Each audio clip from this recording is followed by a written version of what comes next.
Puisque ce que nous allons partager ce matin, les enfants, vous pouvez l'entendre. Je pense que vous allez le comprendre aussi. Alors, aujourd'hui, tout particulièrement, c'est le moment, vous savez, où vous êtes en train de vous dire, les petits-enfants là, qui sont là, on va peut-être avoir des cadeaux, pas des cadeaux. On parle beaucoup de cadeaux cette semaine. D'accord ? Et ce qui est important, justement, c'est de savoir ce matin que nous avons reçu des cadeaux par le Seigneur. Et alors, bien entendu, c'est de ces cadeaux, au pluriel, n'est-ce pas, que nous allons partager la parole du Seigneur ce matin. C'est merveilleux parce que notre Père créateur, non seulement il nous a créés, c'est une bénédiction, nous lui appartenons, mais afin que nous qui sommes étrangers sur cette terre, nous puissions vivre le meilleur monde possible, il nous a fait des cadeaux, dont 3 cadeaux. Le premier cadeau, quand vous ouvrez, vous savez, des paquets, parce qu'on a tous reçu des cadeaux, on a été des enfants, nous aussi on avait cette frénésie d'ouvrir le cadeau, de regarder ce qui se passait à l'intérieur, des fois on déchirait les papiers pour aller beaucoup plus vite, etc., etc. Et nous autres adultes, ce matin, nous allons nous rappeler ce que nous avons reçu. Et ce premier cadeau, nous l'avons reçu aussi lorsque nous étions enfants. Et c'est un cadeau qui nous est donné dès l'enfance, parce que c'est un don que Dieu nous a donné, mais qui ne va pas nous quitter jusqu'à la fin de nos jours. Et c'est magnifique. Vous vous rendez compte ? Un cadeau dont on est content tout le temps. Parce que bien souvent, on nous offre un cadeau, il y a l'excitation au moment où on le découvre et tout. On va l'apprécier pendant quelques temps, n'est-ce pas ? Surtout les enfants. Et puis après, on va passer à autre chose. On est d'accord. Mais celui-là, les amis, on ne s'en passe jamais. Ce cadeau, c'est la foi. Et je pense que ce matin, enfin particulièrement nous dans notre classe, et dans notre classe je présume aussi, et nous remercions Christian pour cela du reste, puisque nous avons eu la joie pour la première fois de l'avoir avec nous dans notre classe, et nous avons parlé de la foi. Et la foi, c'est vraiment un don que le Seigneur nous accorde. Un don. Vous vous rendez compte que nous recevons, toutes les personnes l'ont reçu. Mais qu'avons-nous fait ? La définition de la foi dans la Bible dit ceci. Or, la foi, c'est l'assurance des choses qu'on espère, la démonstration de celles qu'on ne voit pas. Si on suit la définition telle que je viens de le lire dans la Bible, avec des personnes qui ne connaissent pas Dieu, qui ne sont pas chrétiens, qui entendent ça, ils vont nous dire qu'il n'y a rien de plus irrationnel. Puisque ça nous dit, on espère quelque chose que l'on ne voit pas. C'est à l'envers de ce qu'on pense. Habituellement, on espère quelque chose, on convoite quelque chose par rapport à notre désir et à ce que l'on veut et ce que l'on a vu. Mais le Seigneur va nous dire quelque chose d'extraordinaire. Il va nous dire, donc c'est dans Hébreux, alors là pour le premier je le répète, c'est Hébreux chapitre 11 verset 1, or la foi c'est l'assurance des choses qu'on espère, la démonstration de celles qu'on ne voit pas.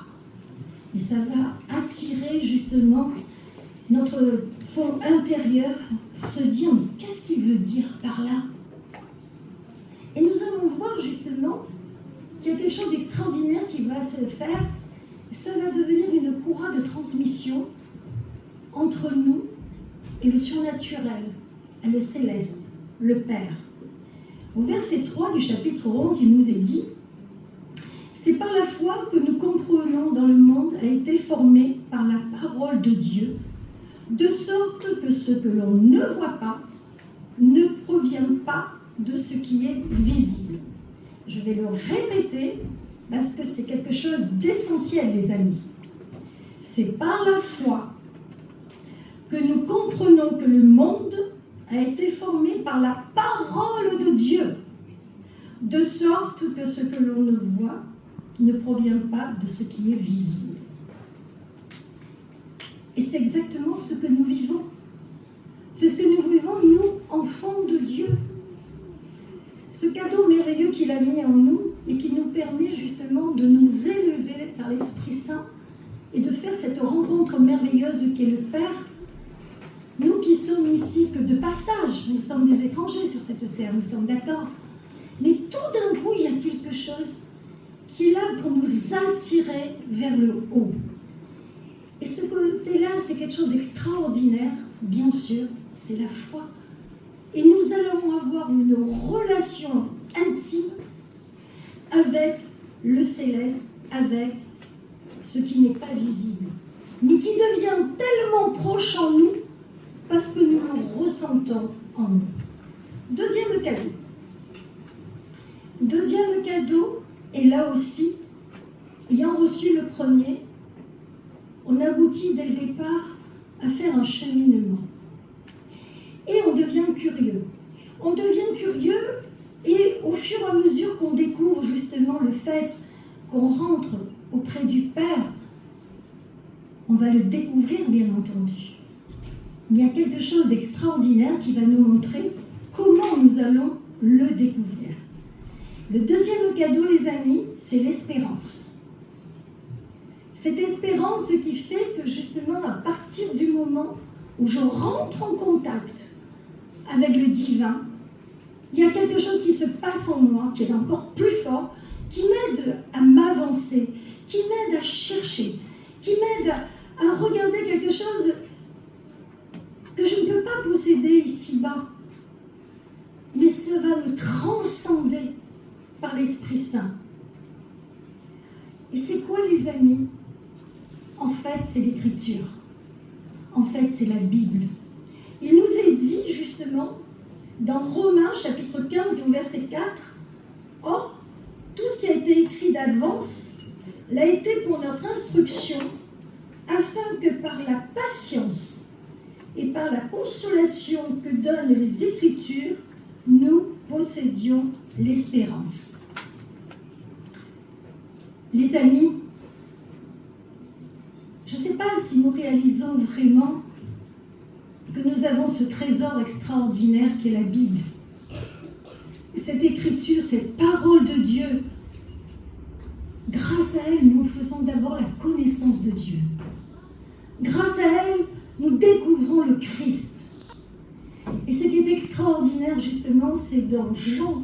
Et alors, moi, quand j'avais découvert Jean à l'époque, au chapitre 1, je m'étais dit, là, c'est quelque chose qui est extraordinaire. Parce que quand je lisais au tout départ, je ne connaissais pas la Bible, et que je voyais comment le monde avait été fait, au commencement, donc, Dieu crée le ciel, la terre, ce qui s'y trouve. Et on connaît toute la suite. Mais je ne voyais pas le nom de Jésus. Puis il y a eu les prophètes, etc. Par contre, on m'a annoncé au fur et à mesure qu'il y avait un Messie qui allait arriver. Jusqu'au moment où je découvre qu'il va naître. Qu'il va naître justement, ce petit enfant. On sait bien sûr au moment de Noël que Jésus-Christ n'est pas né à Noël, nous le savons pertinemment. Mais ce qui est important quand même dans ce monde où nous voyons tout ce qui se passe actuellement, nous pouvons dire que de plus en plus on est sans foi ni loi, qu'il va y avoir un rassemblement sur cette planète où les personnes parleront de Jésus-Christ. Et c'est ce qui est important, les amis. Ce n'est pas les cadeaux futiles qu'ils vont trouver au sapin, c'est pas ça. Ça n'a rien à voir. Mais de pouvoir parler de Jésus-Christ et de dire qui il est réellement. Pour en revenir à ce que j'avais découvert et que j'aimerais partager entre autres avec vous ce matin, c'est qui est ce Jésus? Ce Jésus, c'est pas que celui qui est né et qu'on nous rappelle justement à un moment donné comme un petit enfant dans la crèche avec tout ce qui s'est passé, qui dès le départ Hérode le poursuivait parce qu'il voulait qu'on tue Jésus. Mais qu'est-ce qu'il est devenu et qui est-il réellement? Et c'est en cela que j'aimerais bien qu'on partage aussi ce matin. Donc, c'est dans l'évangile de Jean au chapitre 1 où il est dit ceci. Au commencement était la parole, et la parole était avec Dieu. Et la parole était Dieu. Elle était au commencement avec Dieu. Tout a été fait par elle, et rien de ce qui a été fait n'a été fait sans elle. En elle, les amis, était la vie, et la vie était la lumière des hommes. La lumière brille dans les ténèbres, et les ténèbres ne l'ont pas accueillie. Il eut un homme envoyé par Dieu, du nom de Jean. Il vint comme témoin pour rendre témoignage à la lumière. Il s'agit à ce moment-là de Jean le Baptiste, afin que tous croient par lui. Il n'était pas la lumière, mais il vint pour rendre témoignage à la lumière. C'était la véritable lumière qui, en venant dans le monde, éclaire tout homme. Elle était dans le monde, et le monde a été fait par elle, et le monde ne l'a pas connue. Elle est venue chez les siens, et les siens ne l'ont pas reçue. Mais à tous ceux qui l'ont reçue, elle a donné le pouvoir de devenir enfants de Dieu, à ceux qui croient en son nom. Et qui sont nés non du sang, ni de la volonté de la chair, ni de la volonté de l'homme, mais de Dieu. Et écoutez bien, les amis. La parole a été faite chair et elle habitait parmi nous, pleine de grâce et de vérité. Et nous l'avons contemplé, sa gloire, une gloire comme celle du Père, du Fils unique du Père. Jean lui a rendu témoignage et s'est écrié « C'est celui dont j'ai dit, celui qui vient après moi m'a précédé, car il était avant moi et nous avons tous reçu de sa plénitude sa grâce pour grâce. Car la loi a été donnée par Moïse, la grâce et la vérité sont venues par Jésus-Christ. Personne n'a jamais vu Dieu. Dieu, le Fils unique qui est dans le sein du Père, lui a fait connaître. » Et là, tout d'un coup, ceux qui découvrent la Bible, comme moi à cette époque-là, tout d'un coup, il y a quelque chose d'extraordinaire. Tout d'un coup, je me rends compte que le cheminement que j'avais fait depuis que j'étais adolescente, j'avais une croyance, mais c'était une croyance, sans plus. Et tout d'un coup, je découvrais la foi. Et cette foi m'a amené justement à ouvrir l'Écriture, à ouvrir la Bible. Et comme ce qui est dans la Bible n'est que vérité, qui est inspirée par Dieu et par l'Esprit Saint, à partir de ce moment-là, en moi, j'ai compris ce que voulait dire la foi. Et j'ai compris ce qu'on voulait dire parce que, à travers ce que nous venons de partager dans Jean, Dieu a fait ce sacrifice d'envoyer Jésus-Christ. Dieu incarné en la personne de Jésus qui vient et qui nous transmet justement l'amour, l'éternité. Il nous dit d'ailleurs, dans cette espérance extraordinaire, alors c'est dans Romains chapitre 15 et verset 4 où il dit ceci, « Or, tout ce qu'il a été écrit d'avance, cela a été pour notre instruction, afin que par la patience et par la consolation que donnent les Écritures, nous possédions l'espérance. » Les amis, c'est du concret. C'est du concret. La foi qui me reçoit va me transformer. Je vais recevoir l'Esprit Saint. Et à partir de ce moment-là, celui-ci va me conduire. Et là aussi, je me suis souvenue d'une promesse de Jésus-Christ qui avait dit ceci à ses apôtres au moment où il va partir. « Je m'en vais vers le Père pour vous préparer des maisons, afin que là où je suis, vous y soyez aussi. Ne vous inquiétez de rien.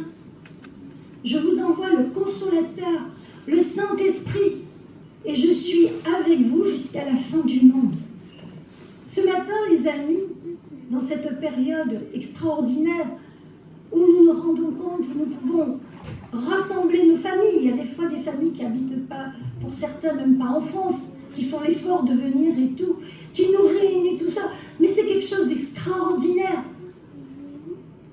L'Esprit Saint nous conduit chaque jour. L'Esprit Saint, c'est quelqu'un qui va corriger nos imperfections. Mais comment peut-il corriger nos imperfections? Eh bien, les amis, justement, c'est parce que nous avons la foi. Parce que nous nous abreuvons de l'Écriture chaque jour. Parce que chaque jour, lorsque nous nous présentons devant Dieu et que nous avons ce bonheur de partager ce qu'il vient de dire, ne serait-ce que ce qu'on vient de partager là, maintenant à travers les textes que je vous ai lus, il y a quelque chose qui se passe en nous. Et l'Esprit Saint, là, il est heureux. Vous savez que Dieu nous dit, je tape à la porte de ton cœur. Ouvre la porte. Les amis, nous avons ouvert la porte de notre cœur à un moment donné. Nous l'avons fait rentrer en nous. D'accord. Mais après, est-ce que nous l'avons reçu pleinement? Est-ce qu'il habite réellement en nous? Ce qu'il y a de merveilleux avec Dieu, c'est qu'il ne nous impose rien. On a ce fameux libre arbitre. Mais Dieu nous aime.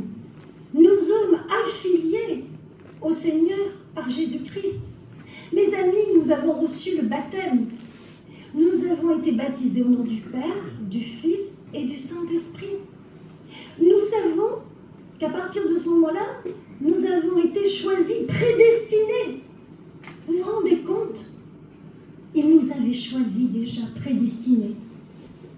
Et une fois que nous avons ouvert la porte de notre cœur, à chacun et chacune d'entre nous ce matin, aux enfants qui sont là, qui vont grandir, aux adolescents, aux plus âgés, j'en fais partie maintenant, il nous dit, mais tu as eu la foi, tu as eu cette espérance en moi, et maintenant, tu veux toujours me suivre? Et nous voulons lui dire, oui Seigneur, ce matin, je veux te suivre, mais j'ai besoin de toi. Et pour cela, il faut que je sois fort ou forte. Mais pour être fort ou forte, il faut que chaque jour, je sois habité de l'Esprit Saint. Et que vraiment, je ne me sépare pas de la parole du Seigneur. Car l'Esprit Saint nous corrige. L'Esprit Saint nous conduit. L'Esprit Saint va faire en sorte qu'on trouve celui qui nous a dit « Je suis le chemin, la vérité et la vie.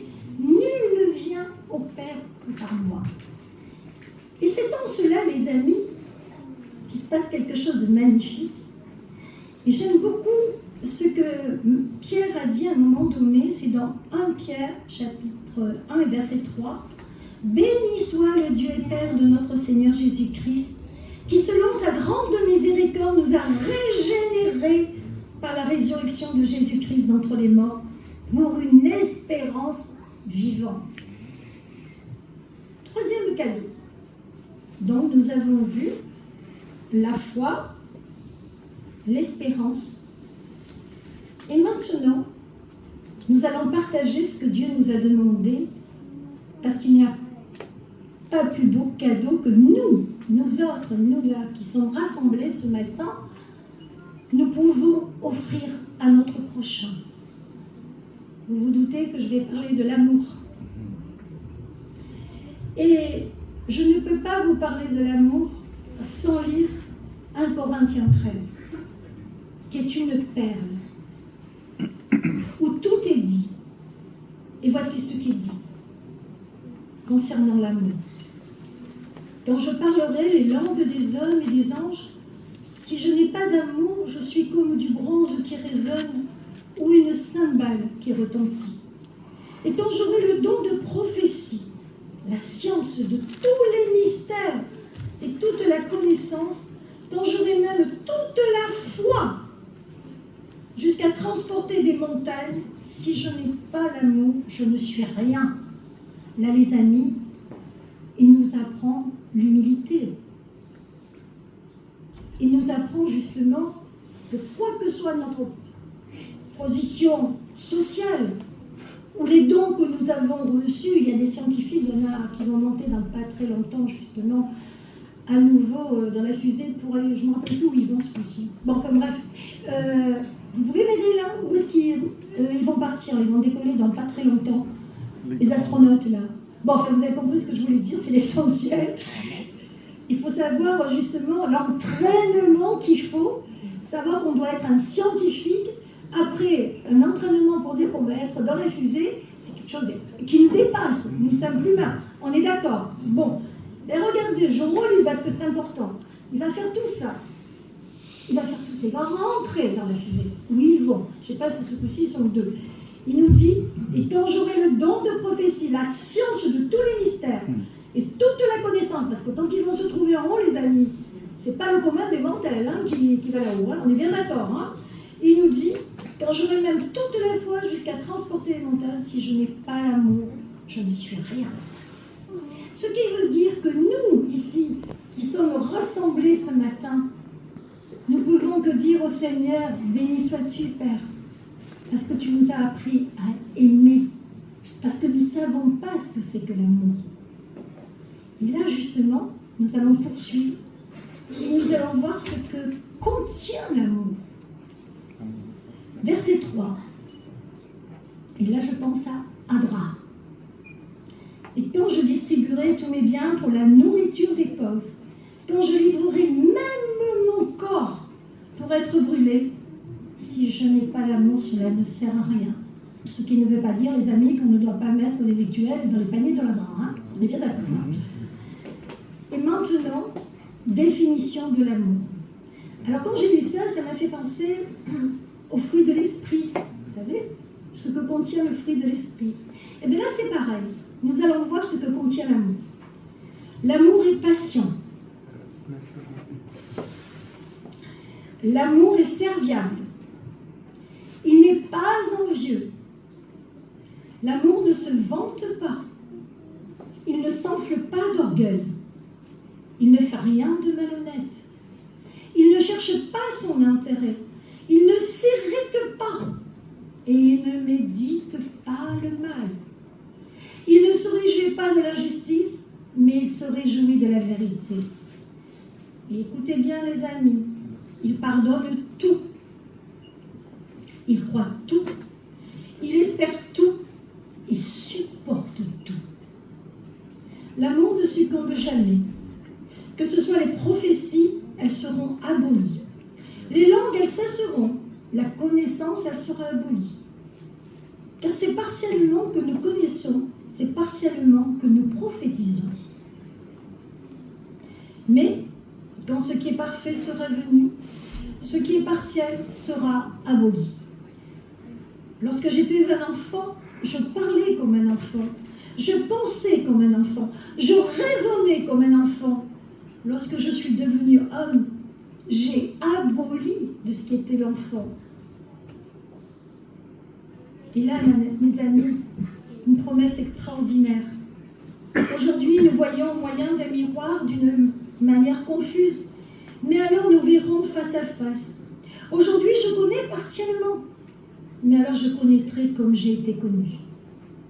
Maintenant donc, ces trois choses demeurent, la foi, l'espérance, l'amour, mais la plus grande, c'est l'amour.